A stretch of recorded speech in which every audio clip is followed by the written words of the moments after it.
Welcome classic rock fans to one of my ranking videos, worst to best, and today we're talking about the Eagles. If you're new to this channel, please be sure to click like, subscribe, and do check that notification bell. It makes all the difference. And check out some of the links below this video for ways you can support the sterling work done here at Classic Album Review. So without further ado, we are considering the Eagles. Let's think about which album is at the very bottom of the pecking order. Number 7 is Long Road Out of Eden from 2007. As we'd expect from this band, we get that easy strum of country blues-infused music, platforming some of Henley's most politically charged lyrics. This band are famed for critiquing the LA lifestyle, that barrage of fakery and money, but they now turn their attentions to a different desert, a desert overseas where the champagne is oil. This album is highly polished, some might say clenched, and produced under the autocratic gaze of Henley and Fry, whose approach to managing this band has become a little bit Banana Republic, with the objective of producing the gleaming product that this band were renowned for. Conversely, this album does feel a little bit ill-disciplined, not an adjective we would usually attribute to the Eagles, but I think it's a little bit sprawling. This band have never shied away from critiquing the world around them. In fact, the BBC said they snipe at coke-fueled egos from the heart of the white powder maelstrom, and this certainly gave it an air of authenticity. But the politics on this album, I think, gets a little bit wearing. But there's a lot on this album to recommend it. It's not crippled by that artistic malaise that overshadowed the Long Run album from 1979. This is a scathing critique of Bush's America, and specifically the invasion of Iraq, which Henley describes as a kind of cultural and historical vandalism, placated with barbecues and pumpkin pie. In many respects, you could say this album is yet another study of excess. And we do feel the admonishing wag of Henley's finger, as he is specifically pointed at Mid-America, has to be said, where he says, in his own words, they have a frail grasp on the big picture. There are some tracks on the sound that I rather enjoy. I quite like Joe Walsh's The Last Good Time in Town, where apparently the new rock and roll is staying in, a sort of an ironic nod at life in the fast lane. There's some interesting Glenn Fry compositions as well. I particularly like No More Cloudy Days, which is a wonderful companion piece to Tequila Sunrise. One thing I do miss about this album, though, one thing I miss about the Eagles in general, is the guitar phrasing and tone of Don Felder, who was a remarkable musician.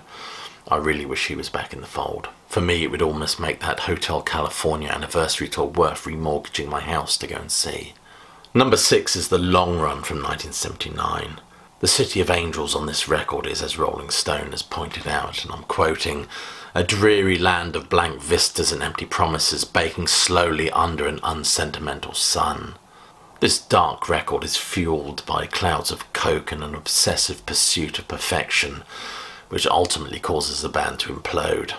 It portrays the topography of a star-struck LA, where the streets bordered with bedrooms, where promises are made and deals forged. The Eagles have often critiqued the trappings of success, whilst ironically pursuing it themselves, usually through the figure of the anti-hero type like Desperado, or maybe even suggesting, rather obliquely, the possibility of Faustine Pax. Many songs in the Eagles' canon can be argued to be meditations on fame and stardom. Tracks like Most of Us Are Sad, Take the Devil, James Dean, and of course that iconic Hotel California. The chink of fame-fueled exhilaration and dissolution becomes a leitmotif for this band. I remember this album being dubbed the Black Album, not just because of the cover, but also because of the band were in a rather dark and dismal place emotionally and creatively at the time of making this record. And certainly attributes to the fact this record has a disjointed feel to it. It certainly lacks the sheen of those earlier Eagles albums. Rolling Stone were quite right to point out that The Long Run is effectively a metaphor for a series of concerns about life, relationships, and what the future holds. For me, this album feels like a grim sermon from the edge of the abyss. It took about 3 years to make this record, and tensions within the band were just unbearable.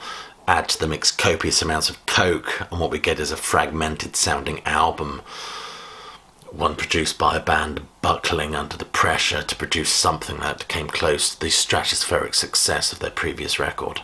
This was supposed to be a double album, but they couldn't quite find enough quality material to flesh it out. It does contain numbers like Heartache Tonight, which was co-written by J.D. Salver and Bob Seger, and I can't tell you why, but despite the strength of these songs, the album just feels a bit disappointing. The Long Run is a great number, I think, and Sad Cafe, inspired by the Troubadour Club in Hollywood where the Eagles used to play. Disco Strangler is a Felder-penned number that takes aim at the whole disco craze which the Eagles despised, a craze that was seizing the hearts, minds and trousers of a generation. And other songs like The King of Hollywood and Teenage Jail, I mean, the mind boggles how it took so long for them to come up with material of that calibre. This album was no doubt the death rattle of a band smothered by its own success. Number 5 is The Eagles from 1972, the debut album. It's evident from listening to this record that they were building on the foundations of something very, very special, based on great musicianship and vocal harmonies. And I think in the early days the band had a much more democratic approach to songwriting. In fact, I think most band members get a co-writing credit on this one. We got a whole range of material on this record, from rockers like Chug All Night, Trying, and a number, of course, like The Nightingale, which I really enjoy. We also get those wonderful numbers sung by Glenn Frey, of course, Take It Easy and Peaceful Easy Feeling, extolling the virtues of a more laid-back lifestyle. I think it would be quite interesting to do a study of how many times the adjective easy is used in an Eagles song title. We also get Witchy Woman, which is one of my favourite Eagles numbers. One critic has actually pointed out that, quite interestingly, that this number actually initiates a long career examination of supernaturally evil females. This album is sonically quite diverse, with brilliant production from Glenn Johns, who soon tired of working with this band. In fact, Glenn Johns says in his autobiography, "There is no way I could have stayed involved with what followed, the heavy substance abuse and hundreds of hours in the studio with the band being at each other's throats, disappearing up their own arses." Bernie Leadon is an immense player. I really love what he brought to the Eagles and that early Eagles sound before they decided they wanted to become more rockier and muscular. And Bernie Leadon contributes some wonderful guitar parts from this record. I read somewhere that he brought over some of his guitar parts from the Flying Burrito Brothers. Train Leaves It This Morning is a rich, mellow number punctuated with some wonderful guitar work. It was co-written by Bernie Leadon and Gene Clark from the Byrds. And Take the Devil is another interesting one, sung by Randy Meisner. Overall, one has to look at this album as quite an impressive opening statement. Number 4 is On the Border from 1975. This is the sound of the band becoming more mainstream, and Bernie Leadon was dissatisfied, I think, with the Eagles shifting or moving away from that country bluegrass sound. And that move was further fueled, of course, by the inclusion of Don Felder. Don Felder had actually been introduced to the Eagles by Bernie Leadon. They'd known each other way back from when Bernie Leadon was with the Flying Burrito Brothers. But nevertheless, Felder brings with him a slight shift in the dynamics and sound of the band, although half this album was already recorded, I think, when he joined. This new rockier direction would cause some friction between the band and Glenn Johns, who would announce, "You are not a rock band, The Who are a rock band and you're not that." The band had already become fairly alienated from Glenn Johns anyway due to his no-drugs policy. There is that trademark Eagles sound on this record, despite the fact they're moving away from the grander themes and ideas. Let's not forget the band had had their fingers burnt with the commercial flop that was the Desperado album. But if there is a presiding theme or thematic leitmotif to be mined from this album, one would say at least 10 of the songs on here seem to deal with the theme of escape. Escape from situations or failures that make the need for escape inevitable. Many see this record as a transitional album, with this band on the cusp of stratospheric success. I suppose, bearing that in mind, On the Border is perhaps a befitting title for it. Already Gone is where Don Felder makes his debut on this, and the guitar lines and tones on this beautifully demonstrate why he was such an asset for this band. But this song displays that well-crafted and self-destructive desire of this band for perfection. Best of My Love is a solemn Henley Penn number which apparently deals with the breakup of a relationship. And I read somewhere that On the Border is actually was a track inspired by the Watergate scandal. A word of warning, of course, I gleaned that from Wikipedia. How reliable that is, I don't know. But despite this album having some absolutely brilliant moments on it, it wasn't particularly loved by the critics. They panned this album for displaying the usual cliched, unoriginal lyrics about love. I disagree. I think this album displays enough flashes of brilliance to illuminate a band travelling down that dark desert highway to superstardom. Number 3 is Hotel California from 1976. This album takes us into the very heart of starstruck LA and allows us to become privy to the nightly feeding frenzy. Henley's voice is absolutely remarkable on this album, magnificent in its plaintive detachment, and his ability to effectively express a jaded disgust at the world around him. This album should have a sign hung over it: beware all ye who enter here, or maybe all that glitters is not gold. It certainly feels like a cautionary tale at times. We as listeners assume the role of voyeurs and bear witness to the depraved and dissolute lives on display. The cover is also thematically intriguing, as it was the photograph was taken by John Koch, who was famed for the famous Beatles Abbey Road photo shoot. And he takes it, the image is low light conditions, and uses a high speed film to acquire a certain amount of grain. It has an eerie, faded, nebulous quality to it. The title track was written by Don Felder at his Malibu home, at least the music anyway. It was actually an instrumental called Mexican Reggae. Of course, it's Henley's lyrics that turn it into an episode of The Twilight Zone. Other aspects of the albums are worth noting, so I love Joe Walsh's guitar on this, specifically Life in the Fast Lane. And I also love the number Victim of Love, as it builds up into this wonderful, ornate The Last Resort. Henley insists that this is a concept album. From quite early on, though, he was interested in the mythology of LA and Hollywood. Don Felder, in his autobiography, says that he and Henley were driving one night, and it was Henley that said, "We must write something about the idea of California." We do get this series of songs that feel like almost like a thematic tapestry, which beautifully brings to the fore the idea of a dark and surreal world, overindulgence, degeneracy, and the dangers of an unrestrained life. But of course it also touches upon Henley's dissatisfaction with fame and success. Number 2 is One of These Nights from 1975. For me, the music of the Eagles has always represented a rootlessness of spirit, immersing themselves in the cultural myths mined from contemporary Americana. This album has a sultry feel to it and shudders with a frisson or sexual energy. As one critic has pointed out, it borders upon a kind of occult eroticism, and other tracks like Too Many Hands and Visions almost embody a kind of post-coital stupor. Some wonderful tracks on here like After the Thriller's Gone and Lying Eyes, and Rolling Stone is quite correct to point out that they're effectively metaphors for the LA lifestyle. It certainly feeds into that haze, the mystic blur that contributes to the sultry ambience of this album. Hollywood Waltz is analogous with a promiscuous woman who's now aged and faded, perhaps a bit like LA itself, according to Henley. And Lying Eyes, of course, is another song about betrayal.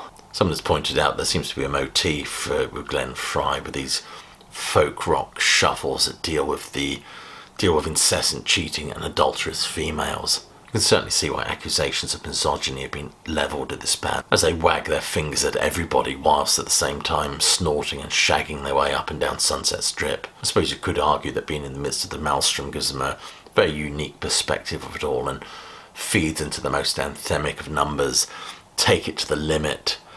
What a wonderful vocal contribution by Randy Meisner on this one. I love the palindrome or palindromic line, that is, you spend all your time making money, you spend all your love making time. The wonderful thing about Tiggers are wonderful things. There's definitely a theme on this record of a kind of actual or moral atrophy.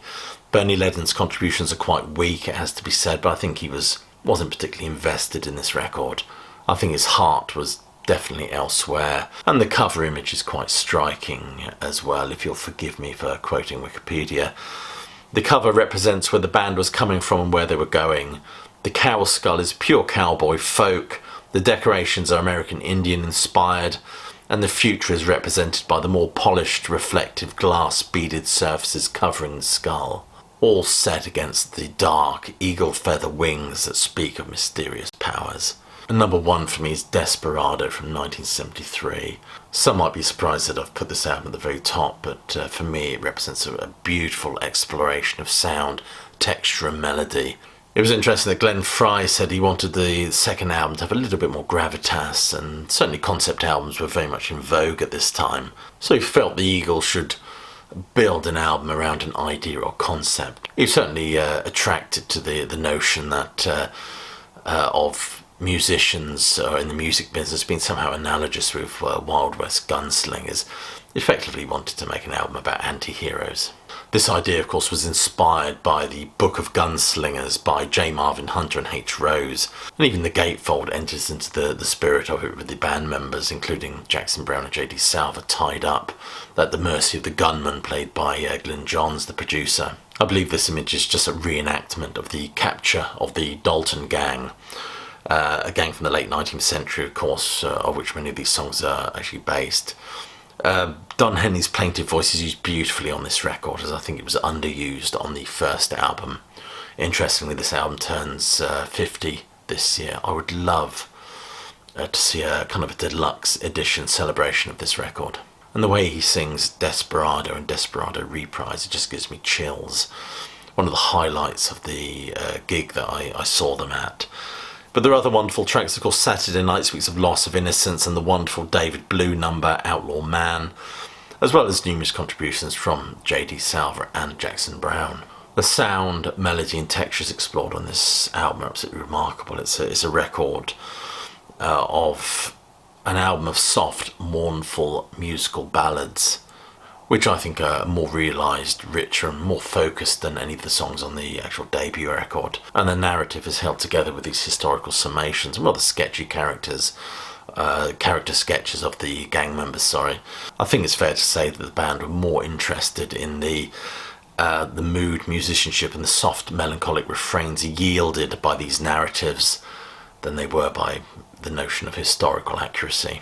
The album's analogy with musicians and Wild West outlaws is quite poignant, really, as I suppose both live outside the boundaries of normality. J.D. Salver himself said that we were all taken with the idea of being outlaws, and it was a perfectly serviceable metaphor for our story. Apparently Glyn Johns refers to this album quite disparagingly as the cowboy album. But despite this album having its detractors, I absolutely adore it. I truly love it. I think the overall sound, especially the guitar tones and banjo by Bernie Leadon, adds an atmospheric colouring to the proceedings which is just simply gorgeous. Well, there you are. That's my rundown and ranking of all the Eagles albums. To what extent do you agree or disagree? Please leave your comments below. Rank them in the order that you think they should be in. I'd certainly be interested to hear from you. Anyway, thank you so much for watching. I'll leave you with my closing salvo, which is, as you know by now, hope you're staying well, staying safe, but more importantly that you keep listening.